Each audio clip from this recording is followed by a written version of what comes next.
Ramai yang dah tahu kan update terbaru dari tabung haji, dasar baru sekarang. Siapa bersedia, dia berangkat. Kalau nama awak naik tapi dalam akaun tak cukup minimum RM15,000, giliran awak akan kena skip macam itu je. But no worries, Miss ni Lia nak kongsikan jalan pintas. Pertama, fahamkan dulu realiti RM15,000 itu. Nak kumpul cash banyak-banyak dalam satu akaun memang sangat susah. Sebab duit kita ni kan, dia mudah sangat terdedah dengan kebocoran nafsu kita sendiri. Pantang nampak duit lebih je, mulalah kita nak berbelanja. Kedua, tukarkan mindset dari kumpul ringgit ke kumpul gram.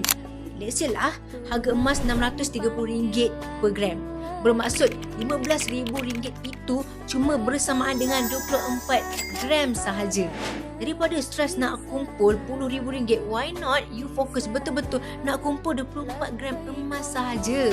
Ketiga, strategi lot giliran. Awak buka akaun tabung haji dan daftar haji untuk lot giliran macam biasa.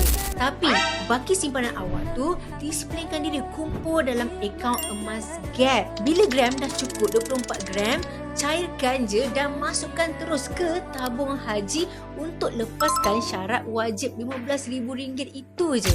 Guys, kita jangan ingat lambat lagi tau. Kalau kita tak bersedialah daripada sekarang, silap-silap orang yang daftar lambat dari kita yang akan fly dulu. Soalan Lia, awak semua ni dah bersedia ke standby dana RM15,000 itu? Ataupun belum lagi? Nak tak Lia bantu set up tabung haji emas awak? Jom klik link di bio Lia sekarang juga. Boleh?